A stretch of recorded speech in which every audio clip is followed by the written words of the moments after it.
जी, और यहाँ पे हम स्टार्ट करते हैं।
आशिर मजीद की अटेंडेंस में लगा दी थी ना आशिर।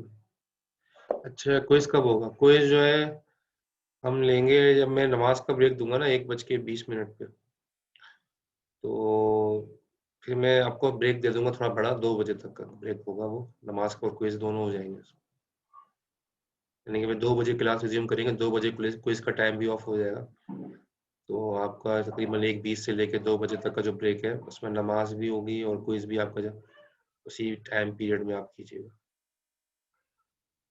चलिए, उबैद खान कह रहे हैं अटेंडेंस। ठीक है उबैद खान, पहले लगा दें। आपका नाम लिस्ट में भी नहीं लिखा था उबैद खान। ठीक है।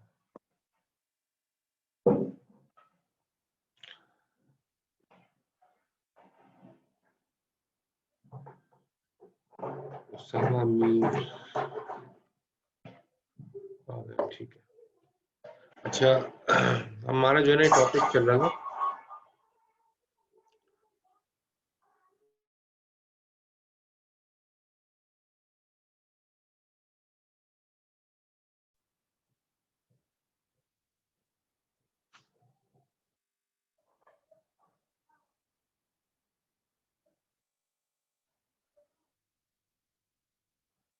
अच्छा, हमने यहाँ तक कर लिया था मेरे ख्याल में, ये फ्री BSD का जो है ना ये हमने यहाँ तक कर लिया था।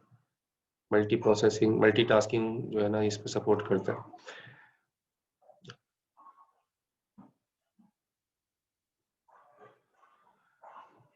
चलिए तो स्टार्ट करते हैं।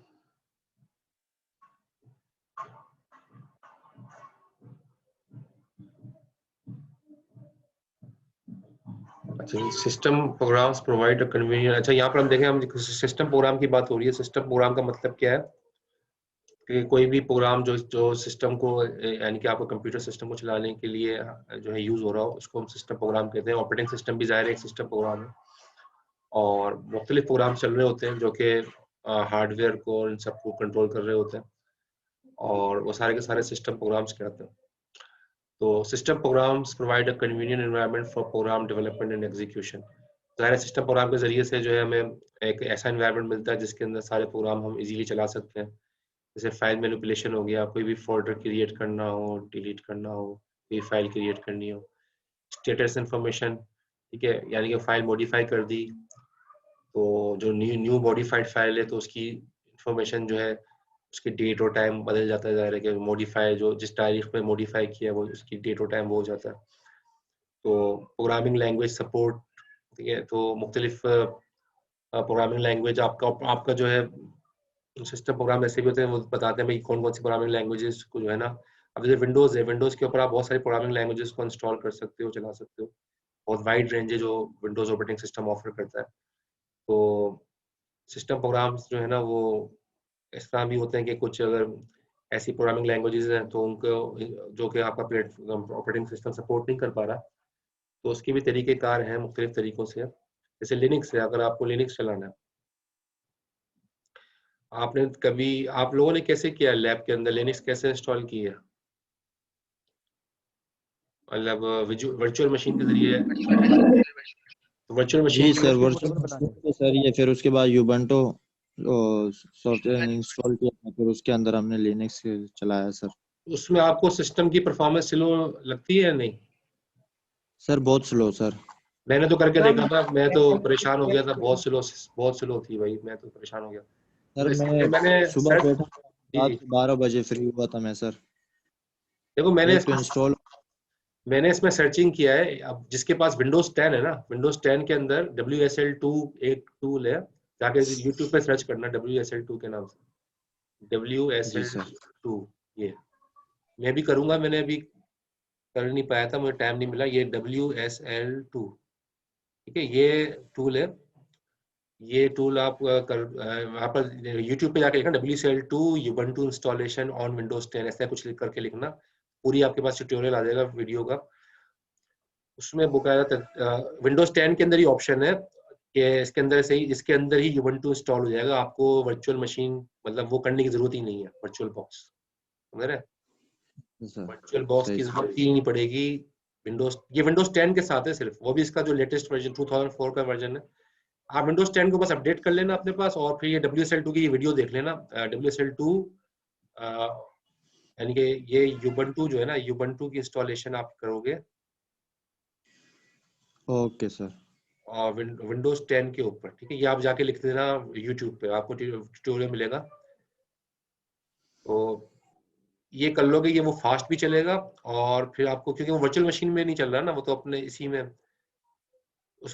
उसके कुछ टूल्स भी एक दो वो भी बताएगा आपको कि कौन कौन से टूल्स हैं, तो वो टूल्स भी इंस्टॉल करने पड़ेंगे एक दो।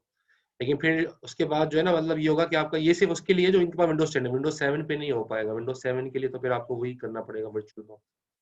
लेकिन विंडोज 10 ने सपोर्ट दिया है। एक WSL1 भी है, ठीक है। WSL2 जो है ना, ये आपको GUI, जो Ubuntu का GUI इंटरफेस है ना, वहां वो भी दे देगा, CLI भी दे देगा। एक आसान सी चीज है, वो है WSL1।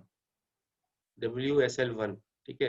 1 पे तो फिर आपको ये होगा कि आपको CLI मिल जाएगा, कमांड लाइन इंटरफेस की जितनी कमांड्स है वो आप चला लोगे आसानी से। लेकिन वो नहीं मिलेगा आपको, GUI नहीं होगा WSL1 में। WSL2 में आपको GUI भी मिलेगा, CLI GUI दोनों होगा, ठीक है। तो ये अपने एंड पे ट्राई करके देखना, और मैं भी करूंगा इसको इंस्टॉल। मैंने तो बहुत सर्च किया क्योंकि मुझे तो अच्छा ही लग रहा था, बहुत स्लो हो गया था सिस्टम। मैंने कहा इसमें तो फिर मुझे अपने पर्सनल लेवल पे काम करने से, मैंने कहा जाहिर है वो उस पर मैं काम करूंगा तो बिल्कुल सिस्टम हैंग हो जाएगा। इसलिए मुझे वो तो समझ में नहीं आया वर्चुअल बॉक्स। लेकिन ये कि वर्चुअल बॉक्स छोटी मोटी कमांड चलाने के लिए सही है, जो आप टेस्टिंग कर रहे होते हो, छोटी छोटी कमांड्स लिख के देख रहे होते हो, उसके लिए तो सही है। लेकिन जाहिर है वो बड़े प्रोग्राम्स वगैरह या चीजें करनी होंगी तो उसके लिहाज से स्लो है।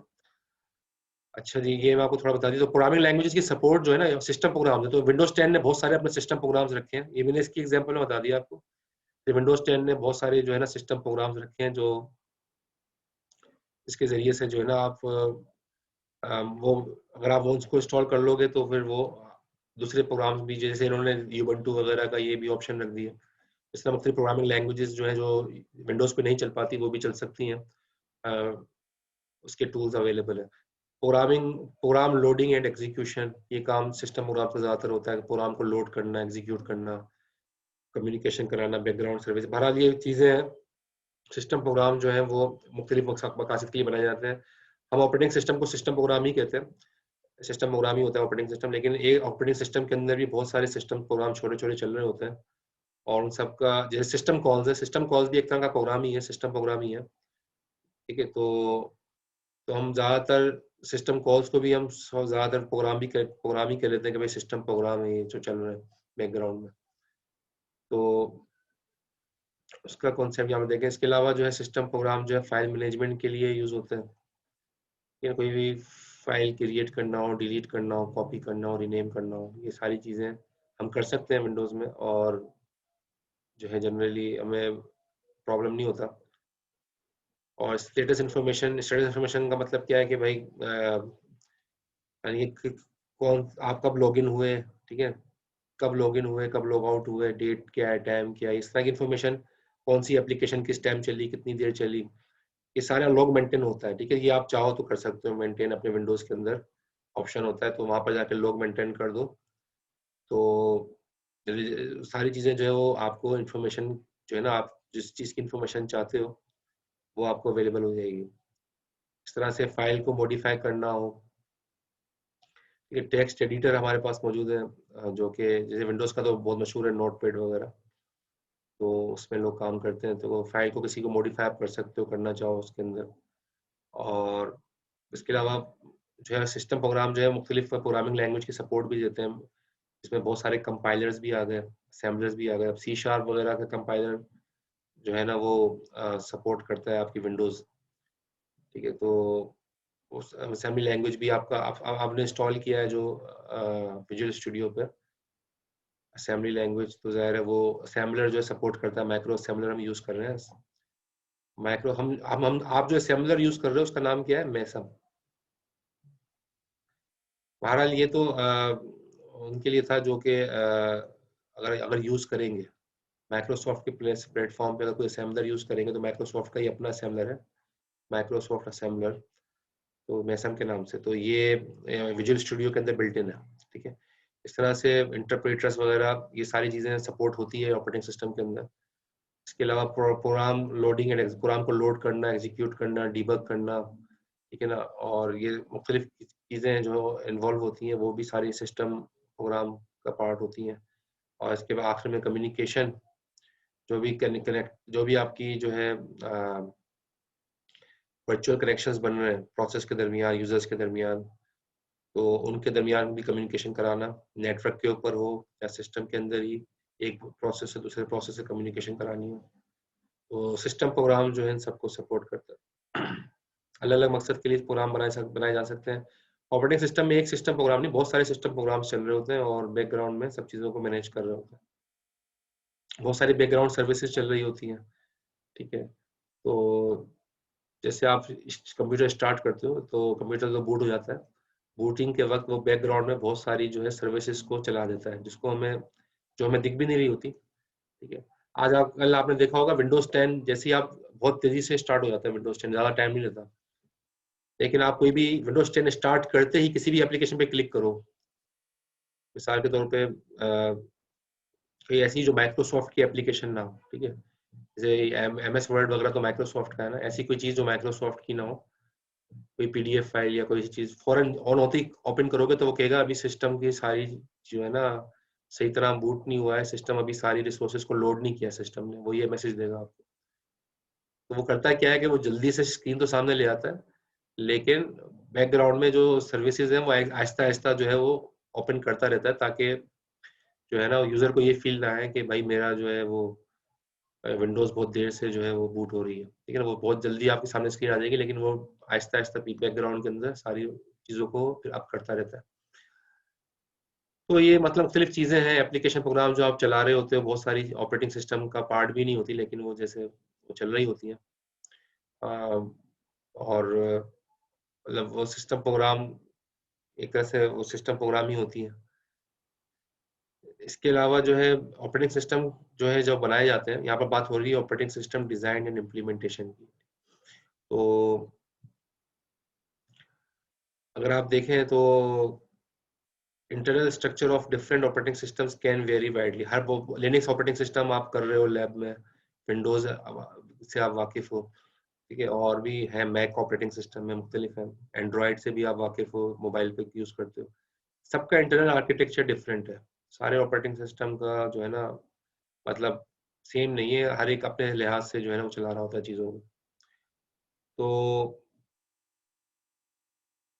तो ज़ाहिर है उसके अंदर हर वो देख ये चीज़ क्या होती है, ज़ाहिर है जो कि हार्डवेयर ऑपरेटिंग सिस्टम तो हार्डवेयर से रिलेटेड होता है। तो हार्डवेयर जो है ना वो ऑपरेटिंग सिस्टम हर ऑपरेटिंग सिस्टम अपने लिहाज से हार्डवेयर को जो है ट्रीट करता है। तो यूजर गोल्स एंड सिस्टम्स की अगर हम बात करें तो ऑपरेटिंग सिस्टम बनाने के लिए जो यूजर गोल होता है वो यही होता है कि operating system should be convenient to use, आसानी से यूज करने वाला हो, ठीक है ना। इजी टू लर्न, सीख भी लें लोग आसानी से, रिलायबल हो, सेफ हो, फास्ट हो। तो ये तो यूजर के पॉइंट ऑफ व्यू से ऑपरेटिंग सिस्टम के अंदर ये बातें होनी चाहिए। सिस्टम गोल्स का क्या है कि operating system should be easy to design, यानी कि जिसको आप डिजाइन कर रहे हो, जगह अगर आप उसको कोई ऑपरेटिंग सिस्टम बनाने जा रहे हो तो उसके जो डिजाइनिंग हो वो भी जो है इजी, मतलब उसको ऐसा कॉम्प्लेक्स ना बनाए बल्कि ईज़ी बनाएँ कि वो जो है ना उसको यूज़ करने में आसानी हो, इसको इम्प्लीमेंट करने में आसानी हो, उसकी डिज़ाइनिंग सही होगी तो उसको इम्प्लीमेंट करने में भी आसानी होगी, ठीक है? इंस्टॉलेशन करने में भी, उसकी मेंटेनेंस भी आसान होगा। फ्लेक्सिबल हो, फ्लेक्सिबल का मतलब क्या है, कोई नई अपग्रेड आई है, जैसे विंडोज के अंदर कोई नई अपडेट आती है, फौरन जो है वो अपडेट आप इंस्टॉल कर लो तो वो सारे फीचर्स आ जाते हैं विंडोज में। ठीक है, तो ये चीज होती है फ्लेक्सिबिलिटी कहलाती है। पहले ये चीज नहीं होती थी, तो कहते थे कि भाई अब तो विंडोज आप पुराना वर्जन है, अब नया वर्जन इंस्टॉल करो तभी ये होगा। अब ऐसा नहीं है, अब वो अपडेट्स आती रहती हैं, आप इंस्टॉल करते जाओ और जो जो नई नई चीजें हैं वो आपके जो है रिसेंट वर्जन के अंदर ही सब चीजें आपको मिलती जाएंगी। तो रिलायबल भी होता है। ठीक है, आप जो ऑपरेटिंग सिस्टम जो है वो रिलायबल भी होना चाहिए, एरर फ्री भी होना चाहिए, एरर ज्यादा नहीं आया उसके ऊपर। ठीक है, एफिशिएंट होना चाहिए। ये सिस्टम गोल्स हैं कि ये जो है ना ऑपरेटिंग सिस्टम जो है वो जब आप डिजाइन करो तो ये चीजें भी जो है मद्देनजर रखनी जरूरी है। अच्छा, ऑपरेटिंग सिस्टम जब आप बनाने जा रहे होते हो तो उसमें फिर आप दो चीजों को जो है ना खास तौर पे फोकस करते हो, एक है पॉलिसी, एक है मैकेनिज्म। पॉलिसी का मतलब क्या है, व्हाट विल बी डन। ठीक है, policy means what will be done, कि आपको क्या चीज बनानी है ऑपरेटिंग सिस्टम में। एक चीज तो नहीं, ऑपरेटिंग में बहुत सारी चीजें होती हैं। ठीक है, जैसे शट डाउन का एक प्रोसेस है पूरा। ठीक है, अब शट डाउन का एक प्रोसेस है तो आपकी पॉलिसी क्या होगी कि भाई शट डाउन, आप लोगों की पॉलिसी क्या है, शट डाउन। ये एक पॉलिसी बताइए। इस तरह बूट करते हो दूसरी पॉलिसी है, कोई फाइल क्रिएट करते हो तीसरी पॉलिसी है, कोई फाइल डिलीट करते हो चौथी पॉलिसी है। अब ये मुख्तलिफ पॉलिसीज हैं, आप क्या काम करना चाहते हो। अब फॉर एग्जाम्पल आपने एक पॉलिसी बनाई शट डाउन की पॉलिसी, लेकिन शट डाउन की पॉलिसी, जब पॉलिसी तो ये बना दिया लेकिन शट डाउन होगा कैसे, उसके मैकेनिज्म को डिफाइन करने पड़ेंगे कि हाउ टू डू इट, ये होगा कैसे, क्या होगा, वो पॉलिसी है, हमने शट डाउन करना है, कैसे होगा तो वो आप बताओगे भाई पहला स्टेप ये होगा, जितनी भी फोल्डर्स और फाइल्स खुली हैं उनको एक एक करके बंद करेगा, रैम के अंदर जो कुछ होगा उसको बाहर निकालेगा। ठीक है, और जो सिस्टम की जो करंट स्टेट है उसको सेव करेगा, वो नंबर ऑफ ऑपरेशन परफॉर्म करता है, तब जाके वो शट डाउन करता है। ठीक है, ऐसे एकदम से शट डाउन के अंदर नंबर ऑफ मैकेनिज्म्स हैं जो इन्वॉल्व होते हैं। तो मैकेनिज्म क्या होता है कि भाई वो जो पॉलिसी बनाई है उस पॉलिसी को इम्प्लीमेंट कैसे करना है, कौन कौन से स्टेप्स होंगे, वो मैकेनिज्म है। तो ऑपरेटिंग सिस्टम जब आप बनाने जाते हो, जाहिर ऑपरेटिंग सिस्टम एक बहुत बड़ी चीज होती है, तो बहुत सारी पॉलिसीज बनती हैं, हर काम की पॉलिसीज बनती हैं और हर पॉलिसी के पीछे उसका मैकेनिज्म होता है कि उसको इम्प्लीमेंट कैसे करना है। ठीक है, तो सॉफ्टवेयर इंजीनियर का ये बहुत बड़ा काम होता है कि वो जो है ना जब ऑपरेटिंग सिस्टम डिजाइन करे तो वो क्लियर रखे सब चीज़ों को, पॉलिसीज को और मैकेनिज्म्स को क्लियर रखे। तो होता यही है कि एक टीम जो है ना ऑपरेटिंग सिस्टम डिजाइन करती है। विंडोज ऑपरेटिंग सिस्टम किसी एक आदमी ने नहीं बनाया, पूरी टीम है, और लिनक्स है या जो भी ऑपरेटिंग सिस्टम है, तो वो करते क्या है कि वो मुख्तलिफ हर कोई जो है ना मुख्तलिफ पॉलिसीज के अंदर अपना अपना काम कर रहा होता है। पॉलिसीज हर एक को दे दी जाती हैं, वो पॉलिसीज और मैकेनिज्म्स के मुताबिक कोडिंग करते रहते हैं और वो मॉड्यूल बन बन के जो है वो ऑपरेटिंग सिस्टम के साथ इंटीग्रेट होते रहते हैं। कोई क्वेश्चन तो नहीं है यहाँ पे, आगे चले।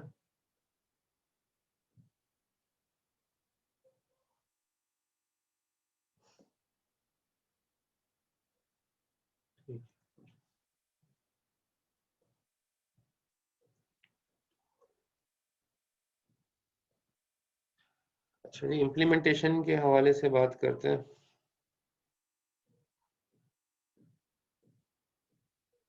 तो देखो पुराने जो ऑपरेटिंग सिस्टम होते थे ना, ये वही बात हो रही है कि अब आप जब ऑपरेटिंग सिस्टम इम्प्लीमेंट करने जा रहे हो, अपना ऑपरेटिंग सिस्टम बना रहे हो, इम्प्लीमेंट करने जा रहे हो, तो क्या क्या चीजें का ख्याल करना है। तो एक तो पिछली यहाँ बात आ गई पॉलिसी की और मैकेनिज्म की। अच्छा, यहाँ पर ये देखेंगे जो पुराने ऑपरेटिंग सिस्टम होते थे, शुरू के जो थे अर्ली ऑपरेटिंग सिस्टम जो थे, वो डिजाइन किए जाते थे असेंबली लैंग्वेज पे। क्यों असेंबली लैंग्वेज पे क्यों डिजाइन किए जाते थे, कि असेंबली लैंग्वेज जो है ना वो मशीन से ज्यादा करीब है और ऑपरेटिंग सिस्टम बहुत फास्ट काम करता था असेंबली लैंग्वेज। लेकिन जाहिर है असेंबली लैंग्वेज फिर भी जो है वो इतनी ज्यादा यूजर फ्रेंडली नहीं है जितनी हाई लेवल लैंग्वेज होती है। तो अच्छा कोड अगर लिखना है और जल्दी लिखना है तो आपको किसी हाई लेवल लैंग्वेज पे काम करना होगा। पहले तो यह प्रोग्रामिंग लैंग्वेज आई थी शुरू में, अल्गोल और PL1, लेकिन ये अब मेरे ख्याल में यूज नहीं होती, ऑब्सोलीट हो चुकी है। लेकिन सी और C++ अभी मौजूद हैं और इन पे काम भी हो रहा है। लिनक्स का जो ऑपरेटिंग सिस्टम है वो सी पे लिखा गया। ठीक है, तो ये आपके पास है। सी के अंदर, सी की खास बात ये है कि सी के अंदर ना असेंबली लैंग्वेज का कोड भी लिख सकते हो। सी लैंग्वेज के अंदर असेंबली लैंग्वेज का कोड भी लिख सकते हो। तो ऑपरेटिंग सिस्टम के लिए अगर आप सी को यूज करो तो इसलिए अच्छा रहेगा कि अगर आपको कोई चीज असेंबली पे कोड करनी है तो वो भी ऑप्शन है, हाई लेवल पे कोड करनी है वो भी ऑप्शन है। ठीक है, तो सी में भी है, C++ में भी है। तो जो है ना, इसलिए जो है ना ये इम्प्लीमेंटेशन के पॉइंट ऑफ व्यू से सी को चुना जाता है ऑपरेटिंग सिस्टम डिजाइन करने के लिए, कि इसके अंदर हार्डवेयर की भी सपोर्ट है असेंबली के थ्रू। आप C# पे नहीं कर सकते आप असेंबली, अगर कोई आपको कोई ऑपरेटिंग सिस्टम आप C# पे बनाओगे तो वहां पर असेंबली लैंग्वेज की सपोर्ट नहीं मिलेगी आपको C# पे। तो फिर वह प्रॉब्लम आता है कि भाई वो कैसे करेंगे काम। तो इसलिए जो है इस तरह की जो लैंग्वेजेस है C++, पाइथन पे भी है मौजूद, पाइथन के अंदर भी जो है ना, ये पाइथन के अंदर यहाँ पर लिखा है, पाइथन पे भी जो है ना ये असेंबली लैंग्वेज की सपोर्ट मौजूद है। तो ये जो लैंग्वेजेस हैं ये अच्छी हैं, अगर आपने ऑपरेटिंग सिस्टम को कोई बनाना है तो इन लैंग्वेजेस के ऊपर आप, इन हाई लेवल लैंग्वेजेस के ऊपर आप किसी भी ऑपरेटिंग सिस्टम को जो है डिजाइन कर सकते हो और बना सकते हो। पर्ल स्क्रिप्टिंग लैंग्वेज है, ये भी यूज की जा सकती है। तो बहरहाल और आप ऑपरेटिंग सिस्टम बनाने के बाद उसको आप टेस्ट भी कर सकते हो। टेस्ट कैसे करोगे? एमुलेशन सॉफ्टवेयर पे, एमुलेशन सॉफ्टवेयर जैसे वर्चुअल बॉक्स वगैरह, क्योंकि वर्चुअल बॉक्स पे जो है आप कम से कम अपना जो ऑपरेटिंग सिस्टम आपने बनाया है उसको आप इंस्टॉल कर सकते हो, चला के देख सकते हो, क्योंकि वो डायरेक्ट तो हार्डवेयर पे नहीं आया ना, वो इनडायरेक्ट आया, वर्चुअल मशीन बन के आया है। तो वर्चुअल मशीन के जरिए कम से कम आप अपना सॉफ्टवेयर ऑपरेटिंग सिस्टम जो है वो टेस्ट कर सकते हो इस तरह के सॉफ्टवेयर के ऊपर, वर्चुअल बॉक्स या इस तरह के VMware, इन तरह के सॉफ्टवेयर।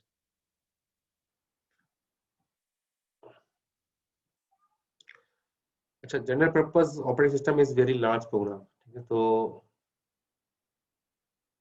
ऑपरेटिंग सिस्टम ज़ाहिर जनरल पर्पस ही होता है। विंडोज ऑपरेटिंग सिस्टम जो है जनरल पर्पस ऑपरेटिंग सिस्टम है, इसमें बहुत सारे काम जो है आप कर सकते हो उसमें। एक होता है सिंगल पर्पस के, एक ही काम कर सकता है वो। ठीक है, तो लेकिन जनरल पर्पस के अंदर मल्टीपल काम जो है कर सकते हैं आप। अब यहाँ पर कुछ ऑपरेटिंग सिस्टम के जो है स्ट्रक्चर के बारे में बात हुई है, जैसे सिंपल MS-DOS है, और अगर MS-DOS है, यूनिक्स है, लेयर्ड आर्किटेक्चर है, माइक्रो कर्नल है, इनको देख लेते हैं, थोड़ा सा डिस्कस कर लेते हैं। अब देखो MS-DOS जो है आपका, ये MS-DOS वही है जो CMD लिख के कमांड प्रॉम्प्ट पे CMD करके एंटर करते हो, जो स्क्रीन आ जाती है आपके सामने ब्लैक टर्मिनल, वो MS-DOS है। तो MS-DOS ऑपरेटिंग सिस्टम बहुत लाइट वेट है और बहुत सिंपल है। ठीक है, सिंपल, उसका स्ट्रक्चर बहुत सिंपल है और इसको ज्यादातर मॉड्यूल्स में नहीं तोड़ा गया, बल्कि उसके अंदर बस ये है कि है आपकी जो है ना, जो बेसिक काम है ना ऑपरेटिंग सिस्टम का, मोस्ट फंक्शनैलिटी जो है ना उसकी जो है कम स्पेस के अंदर जो है डिजाइन की गई है। जैसे आप यहाँ पर ये देखो, जैसे अब ये एप्लीकेशन प्रोग्राम है, ठीक है, और ये जो है आपकी रेजिडेंट सिस्टम प्रोग्राम है, ये MS-DOS का डिवाइस ड्राइवर है, ये रोम बायोस है। यानी कि इसका डॉस, यानी कि कोई भी काम आप कर रहे हो, एप्लीकेशन प्रोग्राम अब यहाँ पे चल रहा है, कोई भी काम आप कर रहे हो, आप अपने काम करते हुए आप अपने प्रोग्राम से जो है ना बायोस के अंदर जा सकते हो, डॉस के अंदर अपने काम से बायोस में भी जा सकते हो। ठीक है, सिस्टम प्रोग्राम जो रैम के अंदर मौजूद है उससे भी आप बायोस में जा सकते हो।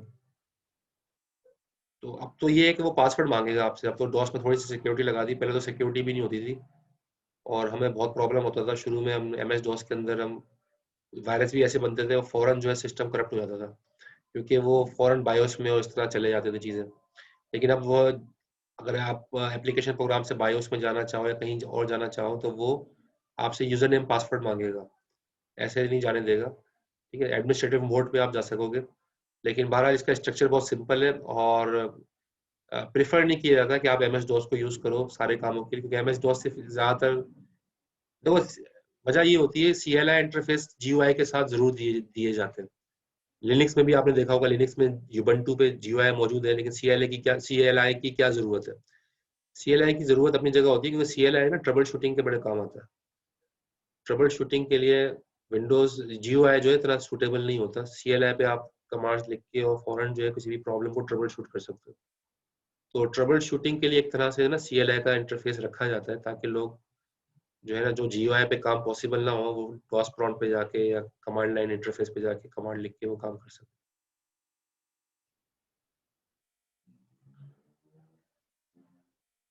अगर हम यूनिक्स की बात करें तो जो यूनिक्स का जो ऑपरेटिंग सिस्टम है वो जो है वो है ये कि डॉस का तो सिंपल स्ट्रक्चर था, ठीक है। यूनिक्स का जो है सिंपल स्ट्रक्चर नहीं है, बल्कि इसका थोड़ा सा स्ट्रक्चर कॉम्प्लेक्स है यूनिक्स का। और इसके जो है दो पार्ट्स से मैं समझे, एक तरह से इसको डिवाइड किया हुआ, एक सिस्टम प्रोग्राम्स हो गए, एक इसका कर्नल हो गया। कर्नल जाहिर है वही इंटरनल पार्ट है जो हम पहले डिस्कस कर चुके हैं, और इसके साथ कुछ और सिस्टम प्रोग्राम्स भी चल रहे होते हैं। तो अब ये लोग कहते हैं भाई कर्नल जो है, कर्नल हमें पता कैसे चलेगा कर्नल किसको कहेंगे, हम ऑपरेटिंग सिस्टम में हम कर्नल किसको कहेंगे, ठीक है। पता कैसे चलेगा कि कर्नल क्या चीज है ऑपरेटिंग सिस्टम में। तो ये देखो यहाँ पर ये बात लिखी है 2 पॉइंट्स में। Everything bellow the system call interface, system call के नीचे जो कुछ भी है और फिजिकल हार्डवेयर से ऊपर जो कुछ भी है, यानी इसकी बाउंड्री बता दी कि सिस्टम कॉल, यानी कि सिस्टम कॉल हम क्यों यूज करते हैं, क्योंकि सिस्टम कॉल आपको जैसे बताया था मैंने कि यूजर मोड से कोई कर्नल मोड पे जाना है, सिस्टम कॉल के जरिए ही जाएंगे, ठीक है। तो सिस्टम कॉल के बाद, ये समझो सिस्टम कॉल है, सिस्टम कॉल के बाद जो कुछ है, और यहाँ पर आपका ये हार्डवेयर आ गया, ये आपका हार्डवेयर आ गया। हार्डवेयर मतलब कि रैम आ गई, या हार्ड डिस्क आ गई, या कोई भी ऐसी चीज, तो वो हार्डवेयर हो जाएगा। तो सिस्टम कॉल और हार्डवेयर के दरमियान जो कुछ है वो कर्नल है, ठीक है, जो कि मेन ऑपरेटिंग सिस्टम का समझो कोर पार्ट है। सिस्टम कॉल के जरिए से कोई भी सर्विस आप जो है वो एक्टिवेट की जाएगी, कर्नल जाहिर है उसके लिए चाहिए होगा। लेकिन सिस्टम कॉल से पहले जो है कर्नल नहीं होता। सिस्टम हर कर्नल का मतलब क्या है कि आपको ऑपरेटिंग सिस्टम की रूटीन यूज करनी है, तो सिस्टम कॉल जरूर जनरेट होगी, या मैं लास्ट क्लास में बता चुका हूँ आपको। तो सिस्टम कॉल के जरिए से आप किसी भी कर्नल के कंपोनेंट को जो है वो सर्विस को हासिल करने के लिए रिक्वेस्ट भेज सकते हो, और वो पूरी की जाएगी। लेकिन इसकी लेंथ जाहिर है हार्डवेयर तक है। हार्डवेयर जब आ जाता है तो वहाँ पर सिस्टम कॉल नहीं हो, मतलब वहाँ पर फिर कर्नल खत्म हो जाता है। हार्डवेयर पे आके कर्नल खत्म हो जाता है, हार्डवेयर से पहले पहले तक कर्नल है, सिस्टम कॉल के बाद है, और हार्डवेयर से पहले तक। तो जैसे आप यहाँ पर ये देखो, ये यूनिक्स का जो है एक आर्किटेक्चर आपको दिखाया गया है। ये यूजर्स है, यहाँ यूजर्स बैठे हैं, ये शेल आ गया। शेल का मतलब है कि जाहिर जो ऊपर का जीयूआई इंटरफेस वगैरह है, ये वो आ गया। उसके बाद ये सिस्टम कॉल आ गया, सिस्टम कॉल की बाउंड्री आ गई, ठीक है। सिस्टम कॉल से आपका कर्नल शुरू हो रहा है, देखो ये कर्नल लिखा है, ये सिस्टम कॉल से शुरू हो रहा है, और कहाँ तक जा रहा है, यहाँ तक जा रहा है। ये क्या है, हार्डवेयर, यानी कि कर्नल का इंटरफेस हार्डवेयर का, कर्नल का इंटरफेस सिस्टम कॉल का, यहाँ से कर्नल शुरू हो रहा है, कर्नल का इंटरफेस हार्डवेयर का, यहाँ पर जो है कर्नल खत्म हो रहा है। तो कर्नल जो है वही वजह से मैंने आपको बताया, सिस्टम कॉल के बाद और हार्डवेयर से पहले पहले तक कर्नल होता है। फिर कर्नल के बाद फिर ज़ाहिर ही तो हार्डवेयर ही आ गया, device controller, tape drive, disk drive, ये तो हार्डवेयर आ गया, ठीक है। तो यहाँ पर कर्नल नहीं है, कर्नल इससे पहले पहले ही है। कोई क्वेश्चन तो नहीं है, क्लियर है ये बातें।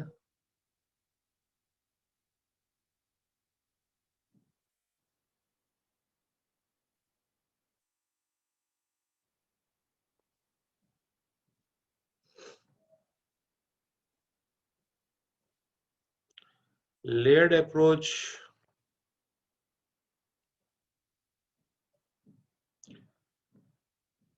लेयर्ड अप्रोच यहाँ से स्टार्ट, अभी यहाँ पर ही मैं रोकता हूँ, यहाँ मैं रोक देता हूँ क्लास को। और जो है ना, अब आप